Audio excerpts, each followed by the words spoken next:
Good afternoon, and welcome to Straight Talking with Kelly, where real conversations happen. This is where you'll meet some of the most intelligent, creative, and talented people who come to share tips, resources, and knowledge on various topics. My guests come from many industries that include education, music, theater, fashion, culinary arts, hospitality, health and wellness, mental health, community advocates, and so much more. Join me in welcoming my guest, Darnisha Wright.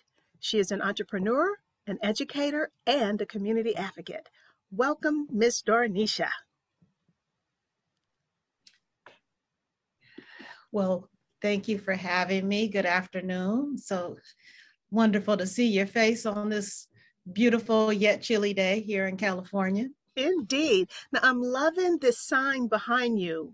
Before we get into our conversation, tell me a little bit about what it means. The sign, it reads Ubuntu. Ubuntu 1865 is the name of my company. Right now, it's the kind of the umbrella of my LLC. So I have Ubuntu 1865 African Market Place is what is the active portion of Ubuntu 1865 right now. Okay. The word Ubuntu is a South African word, and the word means that I am because you are. It speaks to the interconnectedness of all people and all things. And that word just really spoke to me. There is a story that people tell that exemplifies what Ubuntu means. And someone met a group of children, South African children, and told them that there was like a prize, something that they wanted, some type of a nice treat, and that the first person to get to it would win that prize. And what the children did is, instead of knocking each other out to get to the prize, they all held hands and they formed a circle around it and shared isn't that beautiful? So that is kind of the spirit of Ubuntu. Okay. Okay. And then the 1865 is just a reminder of the year of Juneteenth, when we were officially recognized emancipation, and just a reminder that it's not been very long that people who look like me have had an opportunity to flourish. Okay. And you know what? We're going to get into a little bit more about your market as we get into the conversation. But before we start talking to Darnisha, let me give you a little bit about her background. So our topic today is going to be about how her career path is leading her to Ghana. So Darnisha has an extensive education, community activism, and governmental relations background. Her early career included housing advocacy, grant writing, and resident training, which ultimately changed the face to public housing in San Francisco and throughout the United States. She spent a decade as a project and facility manager for the San Francisco Department of Emergency Management. She recently completed an MA in educational leadership, and you will soon see that there is so much more to her than what I just said. So again, welcome, Darnisha. Now, before we start talking, let's walk down memory lane. I would like to share with the audience how instrumental you were in helping me with the Primed and Prep program. You guys, when Primed and Prep, it took me 8 years before I got funding for the program to really happen. And it was a period in time when I was getting really close, but I needed to flesh it out. And so I would call Darnisha, because she's a really good sounding board. She has great ideas, and she knows project management. She knows how to help you figure it out. And that's exactly what she did. She would spend so much time with me, just helping me figure it out. Do you remember that? I do. I remember a working session that we had in my living room. Yes, yes. And it was really some serious brainstorming. And then to take it a little step further, when I decided to have an interested parties meeting where I invited guests to the Intercontinental Hotel, thanks to Casey Newberger, and Darnisha and Jackie Wright facilitated that meeting for me, and the brainstorming session we had, was that incredible or what? It was. You are famous for bringing me together with many other incredible people. So that was one of those incredible events that was just filled with many brilliant, inspirational people that you had brought together. girl, anyways, and then the Iron Chef. But my most fascinating time with you is when we had Obama stimulus money. Do you, Yes, you those were remember good that? times. Oh, Yes, I remember that $1 million. and that's when I did my program Dressing Up from the Inside Out, when we had those beautiful young ladies and we transferred them into my butterflies. And that was at EOC, and you were the executive director or something over there at that time, right? Yes, I was. And I remember Kevin Epps came in and videotaped the whole thing. And I remember one day he came in and the girls was giving him attitude and looking at him crazy. And then one day, as we got into the program, he came in and he was like, "Oh my God, Kelly, I see the transformation." He saw it. And it was just so beautiful that he captured that on film. And I finally found my video that he did. And I got to let him know that I found it. So, yeah, so that was a really good time, Darnisha. You've got to share that video with me. I would love to go back down that lane again. I don't know how, we'll talk about that in terms of how I would do that. So I did find it and I was very thrilled about that. So now, Darnisha, can you give me some background on where you were born and the schools that you attended? Well, I was born in the wonderful little city of Bakersfield, California. I'm going to go ahead and bump it up from town to city because it has been growing since I've left. So I'm really kind of what most folks in the Bay Area would consider kind of a country girl is how I grew up. Grew up in Bakersfield. I was privileged that my mom made sure that I got into very good schools in Bakersfield. I went to a school that was very far out away from everyone, but it was a school for gifted children. So I had a very incredible educational base there in Bakersfield. In my teen years, my mother married a man who lived in San Francisco, lived in the Bayview district. And so at about age 16, I moved from Bakersfield to San Francisco.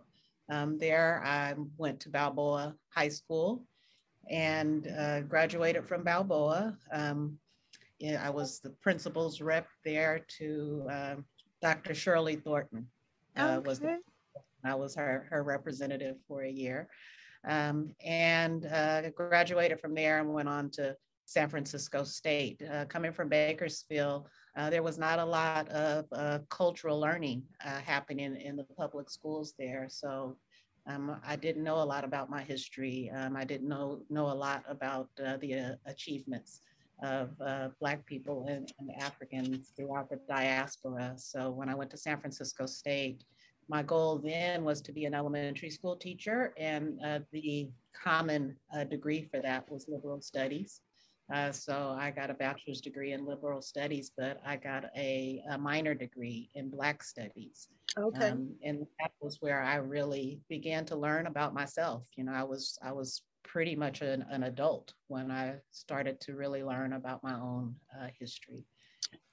So that's pretty much my early educational history. Went to San Francisco State, a bachelor's degree there, went on and got a master's degree in elementary education from Grand Canyon University in Arizona, and then came back and after doing a Fulbright fellowship in Ghana with a number of educators from Mills College, encouraged me to come on back. And then I applied to Mills College, where I received a second master's degree, and then actually was accepted into their PhD program to pursue a doctorate of education.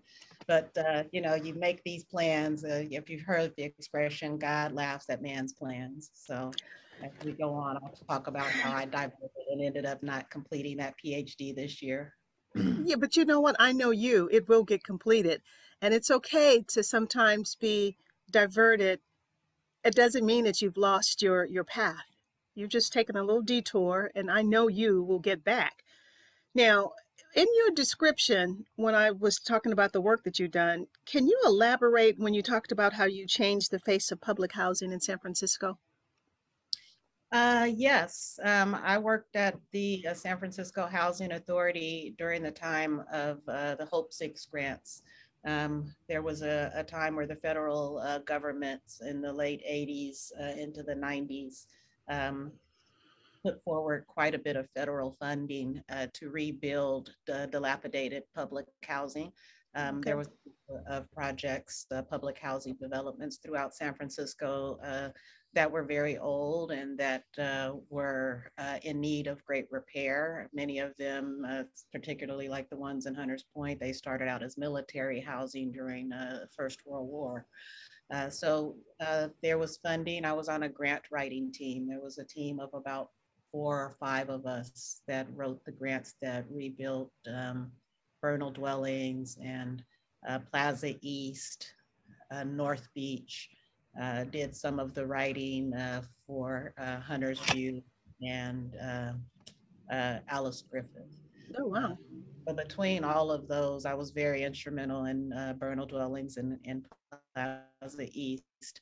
Um, there was some good and some bad to that. That did result in the displacement of a number of residents in San Francisco. Okay. But however, many of them were able to return, certainly not all of them. But the housing stock has now been replenished and should hopefully last for quite some time for those in need. Okay, that's beautiful. Wow, congratulations on that. Now, I know that you were a teacher, and you're still a teacher. Not were, you are a teacher, but I know that you stopped recently working with the elementary school kids. Is that correct? Yes. Tell me about that. Yes, I have been teaching elementary school for about the last decade now, and I Okay. truly enjoy it. It is another thing that I'm quite passionate about. There's nothing quite like seeing that light in children, watching a 4-year-old break that code and actually turn those random letters and shapes into words and sounds. Aww. So that's one of my superpowers, and I loved seeing that happen. However, there's a program called City EMT, and the program City EMT takes 18 to 24-year-olds and teaches them how to pass the EMT state certification. It's called the NREMT. It's a very difficult exam. Wait a minute, So, wait, backtrack. Because you are assuming that we know what EMT means. And that was actually my next question for you. So you just jumping ahead. I need you to let me do this. So okay. talk to me about, explain what EMT means, because some of our listeners might not know. EMT is the initials for emergency medical technician. That's the entry level emergency medical response position. There is a level above that, which is a paramedic, but the entry level is the emergency medical technician. That is the person that works on the ambulance. They work on the ambulance, they drive the ambulances, so they're your first line of defense in a medical situation. If it turns out that it is a more serious situation, a paramedic is going to be called, which has much deeper medical training. Mm-hmm. But all ambulance workers have an EMT certification, emergency medical technician certification. You can take this course by spending anywhere from $3,000 to $5,000 to take it at a private facility or a private organization. You can also take it at a number of city colleges, but it takes quite some time to get through all of the coursework and to be able to build your competence up to be able to pass this rather difficult standardized exam. So what we do is we take those students, put them into a 4-month training program. Where we actually pay them $3,000 per month. And that is to encourage them to not have another job, to not be worried about paying their bills for 4 months so that they can truly focus and learn this very difficult material and have the time to study. They're in class with us for 8 hours a day, pretty much. And then they need to study at night. So it's really not a space for them to be able to work. So we're trying to make it much easier for them to truly focus, because we want each and every young person who goes through our program to not just complete the program. That's part of it. But the true success is when you pass that state exam, and then we're able to pretty easily get you hired with an ambulance company, because there is such a huge need for employees in this field. That is beautiful. Now, like, how many people are in your cohort? How many people do you accept at one time? We accepted 16 for our Okay. last two cohorts. We've had Okay. only two cohorts. We're going into our third cohort on Monday. Nice. Monday, starting with 18. So we have increased Wow. our by two. So we will have 18 young people beginning with us on Monday morning. Wow, that is beautiful. And so, does the first and second cohort participate with this third cohort in any in form or fashion? How does that work? Absolutely. That's one of the things that makes this program unique, and really part of what I think makes it so successful is you don't just go through our program and then you're done and you leave and we never see you again. Okay. Our program is that we are going to stay on you. We are going to track you. We are going to encourage you. We are going to invite you to come back to help with our students. So we had students from our first cohort who came and helped us with skills. Another part of our program that I think helps us to be particularly successful is our model is we do lecture in the morning and then the afternoon is all hands-on. Okay, So you're nice. actually doing those things that you have been lectured about all morning. So that is one of the things that I think is really unique about our program as well. You know, we really get that hands-on. So now, do you have to live in Hunters Point to be able to be able to participate in this program? No, you don't. You just need to be a resident of the Bay Area. We really would like for our local students to apply, particularly in the more disadvantaged neighborhoods such as Hunters Point and Potrero Hill, Sunnydale, the Western Addition. Okay. Um, uh, Somewhat related to the earlier question about the housing authority and displacement. Okay. As you may know, there are many of us who started out in San Francisco and for various reasons, whether it be the tearing down of housing and rebuilding, or some of us for financial reasons. You know, San Francisco is a very expensive city to live in. So we have a lot of people who started out in San Francisco who are now dispersed throughout the Bay Area. And so often when you have a program and you require the San Francisco residency, then people immediately start finding uncles and cousins and relatives, creating wonderful, wonderful fictional tales for you to decipher. And we don't want that. We want them to be honest about Yes. where they are from and where, Yes. you know, what their Yeah. challenges are. And so we accept students throughout the Bay Area, but we are Okay. certainly targeting our recruitment Okay. within San Francisco. And one of the things that I know about your program that I also think is unique is the type of services and resources that you provide. So it's not just the training, they have counselors, they have people checking in on, I mean, tutors, the whole nine yard. It's beautiful. Right, right. We have a case manager who is full time. They meet with a case manager once a week just so that before any external issues become impactful on their successful completion of this program, our goal is to identify that and to help them with any challenge in their life. There are so many potential challenges, but whatever it is, we would like to be able to provide resources and to just help mentor them through that process. We are doing everything that we can to make You, sure that the students in this program are successful long term. yeah.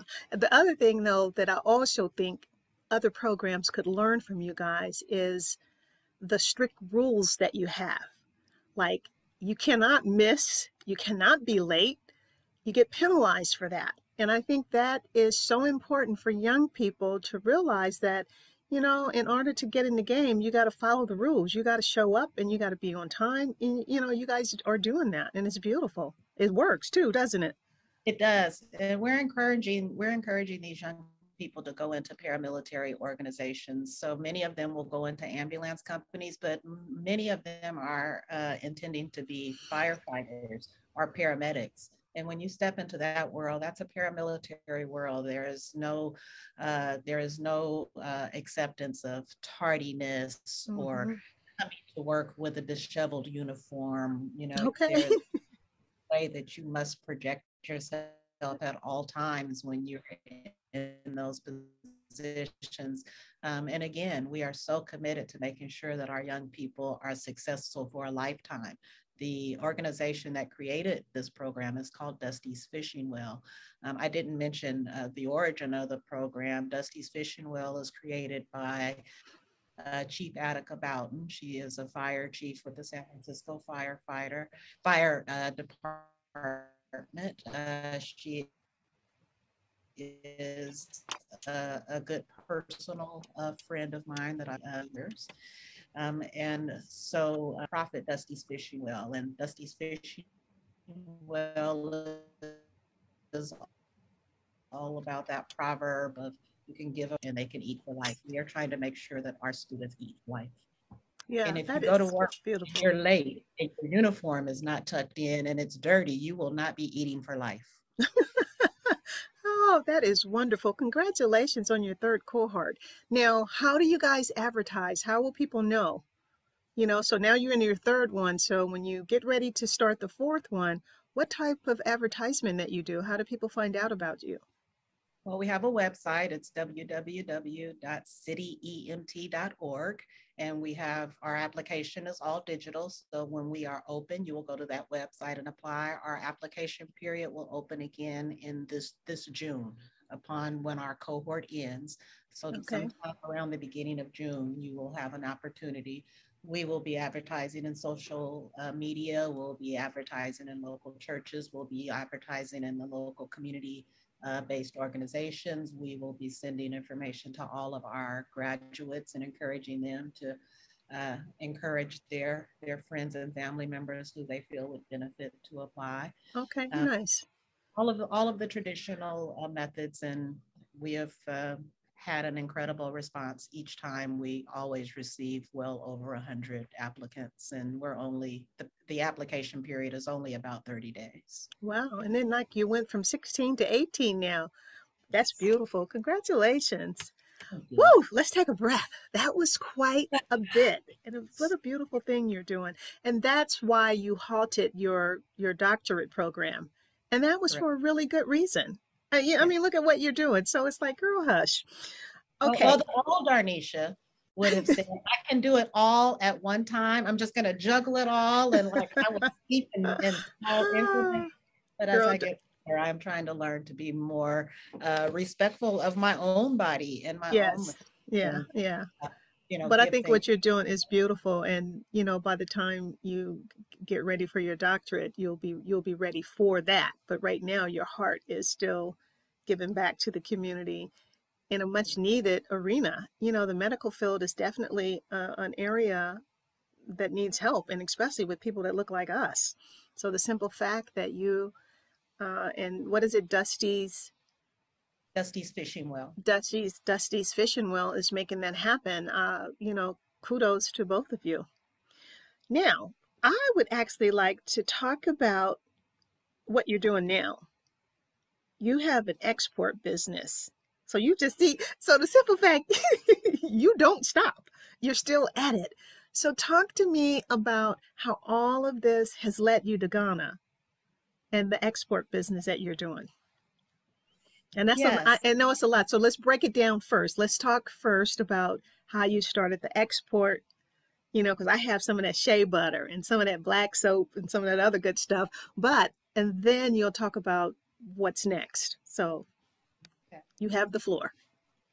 Well, what led me into this export business was a 2019 Fulbright fellowship. So I was selected as a Fulbright fellow. I spent 30 days in Ghana. The area focus for my Fulbright was education. And so I was able to spend a lot of time and meet a lot of different educators, meet with the Minister of Education of Ghana. But most importantly, I was able to travel all around the country. I was able to see parts of the country that many people who have lived there their entire life have not traveled to. I mean, we really had a very wide area that we covered over those 30 days. And during that time, I saw a lot of things. And I met a lot of people. I saw incredible handiwork and handmade goods and just products that I had not been exposed to. One of the places that we went was the very far north of Ghana, Tamale, Ghana, which is about an hour from Burkina Faso.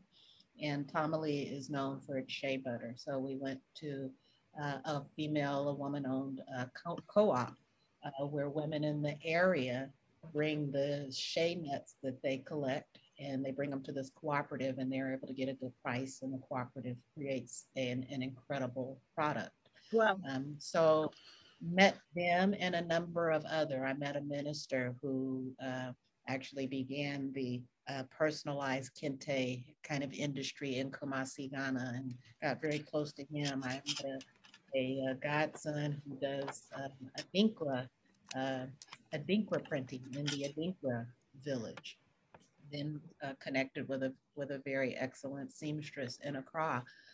So of these relationships, I bought a number of things first to sell when I returned home.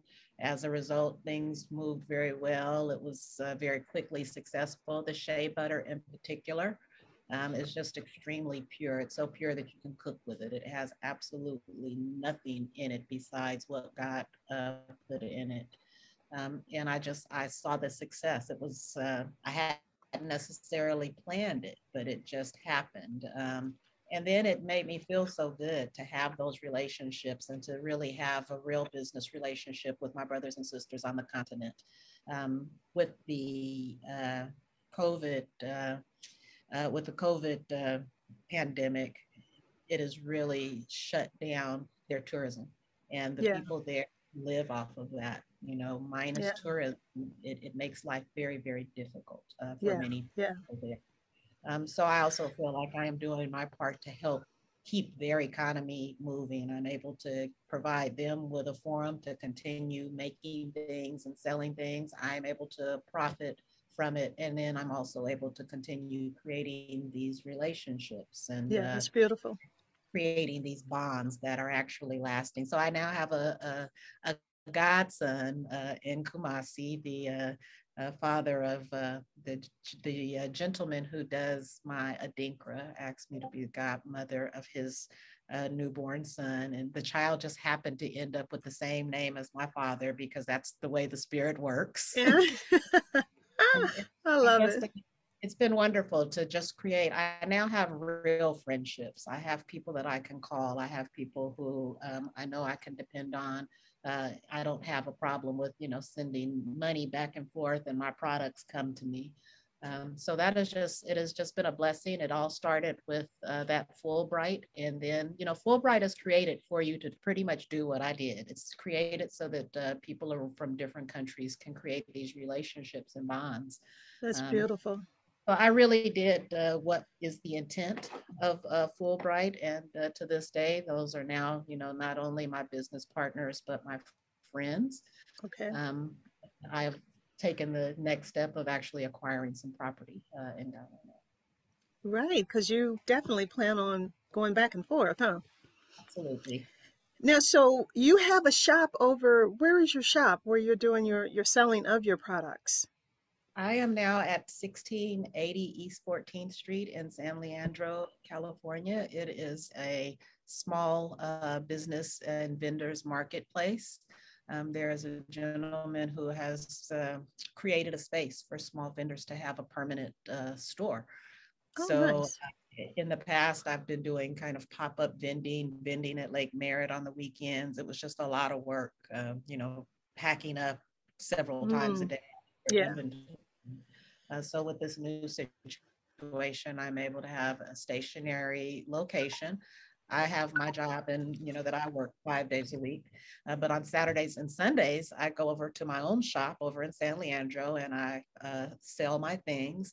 Then Monday through Friday, when I am not there, there's always a staff there. There's always an attendant. So I can now send someone to go purchase my shea butter or my other products anytime. I can be at work in San Francisco. Oh, nice. In Oakland purchasing my things. And through this wonderful technology, my phone rings and it's a cash app and someone has bought something. So That's turns out beautiful. to be a win-win. I was really kind of considering closing the business because it was just getting to be physically taxing. And then this opportunity came through, and it has just really revived my business and Yeah. just made it so much easier. And then it's created a partnership now. I have two other partners who are also at the same location, and we're just all working very closely together. And it feels wonderful. It's Ubuntu. Yeah. And I see that you're on Facebook because I see, you post some of the clothing or the oils or something new that you've gotten. And just know that African fabric that I got, I literally just washed it because I'm going to start making Tiffany her outfits from it because she's like, okay, mommy. So I'm, making her a skirt and a jacket or whatever. I haven't figured it out yet. But yeah, so beautiful stuff. And I'm just so glad that I've been able to support it. And I know that it will also be successful. So now, Yes, I look forward to that. yeah, oh, it's happening. It's Happening. happening. It's in progress, and Yes, it's absolutely. here. It's right there. Yeah, you got good stuff, girl. So this Christmas, it'll be booming. Now, Yes. what I would like to do now is to ask you, who are three people that have inspired you? Wow, three people who have inspired me. Well, let's see. I will say Sharon Hewitt. I don't know if you remember Yeah, I Sharon remember Sharon Hewitt. Oh yeah, Sharon she should have is a been the very, mayor of in Bayview. yes, yes. And so Sharon Hewitt was one of the people who I met when I was rather young, and she inspired me to work with the community. She inspired me to, be proactive, to Hmm. her, and also taught me some strategies to do so. I was able to kind of watch her passion and her compassion for the community, and I always admired it and wanted to be that type of person. So Sharon Hewitt is someone who inspired me greatly. Another person who has inspired me greatly is a woman named Oscarine Winfield Williams. Miss Oscarine was a community activist as well, but many people knew her as a child care provider in Potrero Hill. She had a Okay. child care center named after her. It was the Oscarine Williams Center of Hope, and then just below it was the Cleo Wallace Child Care Center. And both of them were incredible women who I knew. But Oscarine dedicated her life to children. She called herself an educator. She Okay, nice. I like that. care. And turns out later on, I learned that there is a Latin phrase, educare, that is very similar to that. Um, but another person that was just very vocal, very hands-on, just showed me the importance of doing the work, of being thorough, of following through. She taught me how to navigate meetings, how to get through the Robert's Rules of Order process, how to think politically, and how to move projects forward. And then also just watching the love that she showed, the love that she gave to everyone around her. And as a result, all the love that she got back in return. That was something that was noteworthy to me. I was pleased to be among the many people that she loved and cared about in the city and county of San Francisco. And let's see, I would say the last person that I will say that has had a great impression on me would be Mayor Willie Brown. When I came into working for the city, was at the beginning of his term. I was a new city manager through his first two terms as mayor. And watching a Black man be able to maneuver politically the way that he did, to do the things that he was able to do, kind of going backwards. When I was in high school, I started admiring him in high school because I worked for a law firm, had a, the part day education, part day, working. And the law firm I worked for had him as a client. And I was just a child. I was just a kid kind of sitting there listening, but I listened to the way that these very high powered attorneys referred to this Black man. Okay. In such respect, even when they were pissed off, it was in such a respectful, deferential way. Yeah. And then I later on had the privilege of being a project manager with the Emergency Communications Department. I was the project manager that completed the construction of the building. And Mayor Brown had these famous project manager meetings where you would go to this meeting, every 3 or 4 months during the year, but he would have every project manager for everything big and important happening in the city of San Francisco report. Wow. And when he reported, it was just such a thrill and an honor to watch all of these brilliant people speaking. And I would be watching the leader of the meeting, which was the mayor, and I would be so incredibly impressed with the way that he would just walk into the room. He would facilitate the business. He would never have any notes. He would never forget anything. He would go around the room and he would listen to 20 very detailed, complicated projects, ask appropriate questions of every single project, right down to referring to the budget numbers. Well, you said, 20,500 last time, and now you're saying 30. And I was just, hey, like, how can this man maintain all of this data in his brain? But that was just it was just an indicator of his brilliance. And he continues to do that. That showed me the heights that you can go to. It showed me just how sharp a human brain can become. Oh, yeah. Yeah. Well, the beauty hearing you say that about him, because he was also my mentor and my guru. I met him when he was assemblyman, and he actually got me involved in the self-esteem movement. He helped me and connected me with all kinds of people. When I wanted to get into the prison system, he wrote a letter. I didn't know a letter could get you into a door. All of a sudden, I was writing the letters and nothing was happening. So when I went to him, he goes, okay. And the next thing I know, the doors are opening. And I'm thinking, I love this man. Then years later, his makeup artist, Sharon, who was also one of my makeup mentors, passed away. And so his press secretary, Kelly Castanero, actually called me, and I knew her, and she was like, Kelly, the mayor's going to need a makeup artist, and I thought of you. And I ended up becoming his makeup artist his last 2 terms in office.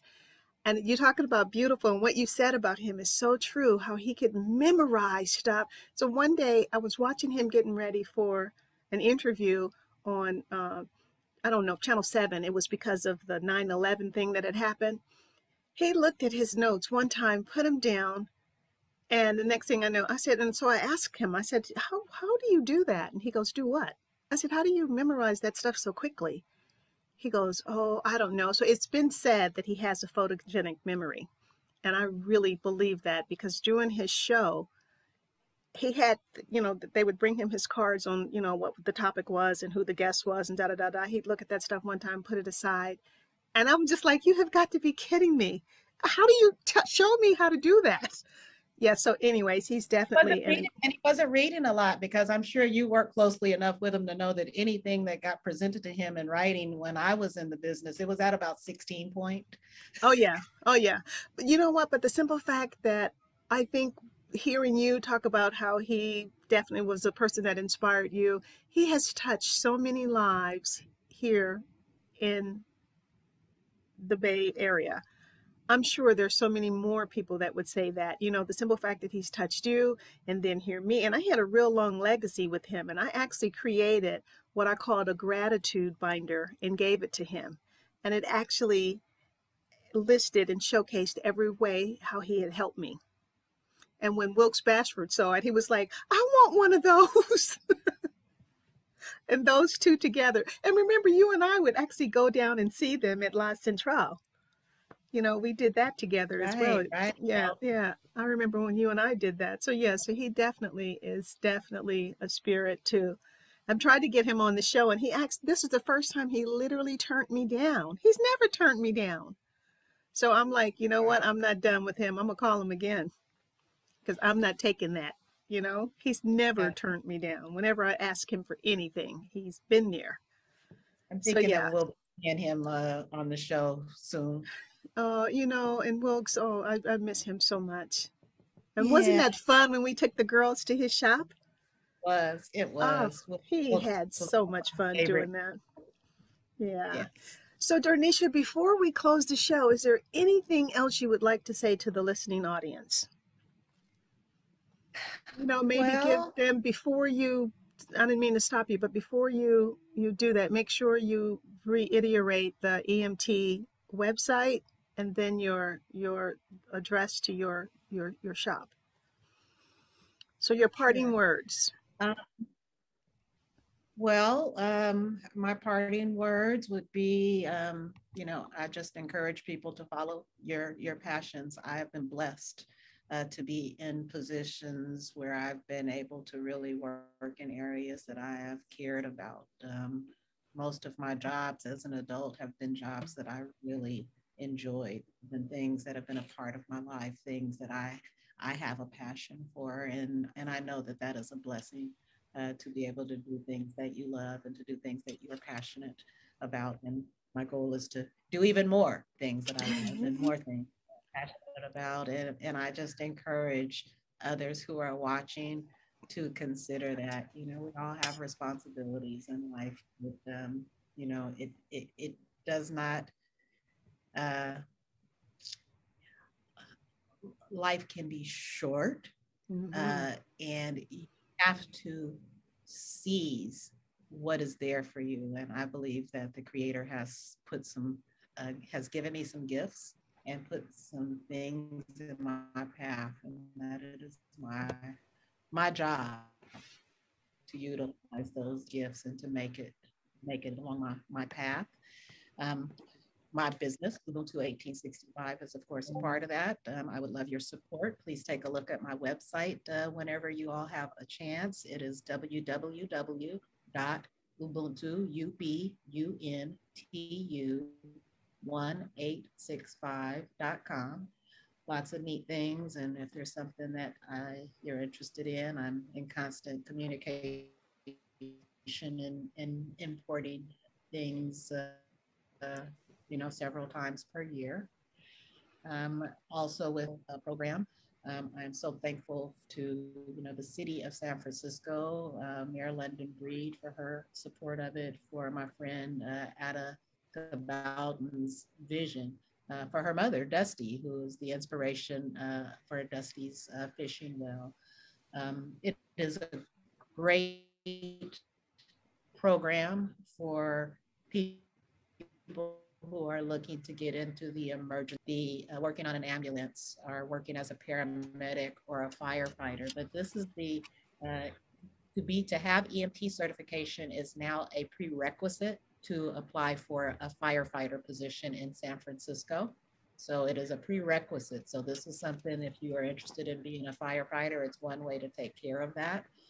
But also, if you're interested in being a physical therapist, if you're interested in being a phlebotomist, if you're interested in being a nurse or a doctor, this is the first step. This is just the entry into the medical field. So if you are interested, if you have young people in your world who are interested, we need these people in our community. We need these type of workers to be based in our communities and to grow the field in not just the ambulance field, but all of the various related fields of medicine. So that is part of my job as the director. Now that we are getting the program going and we are starting to get a better foundation, I will start beginning to build relationships. So if you are in one of those fields and you would like to work with young people, I would love to talk with you. Oh, It's that is a so great beautiful. thing. Beautiful, beautiful, beautiful. Well, Darnisha, thank you so much for joining me. I really, really enjoyed having you. Well, I enjoyed being here. I am so honored to have been invited. Oh, absolutely. So, to my listening audience, thank you so much for listening to Straight Talking with Kelly, where real conversations happen. So, what I'd like for you to do is to like, subscribe, comment, and share. And see you next time.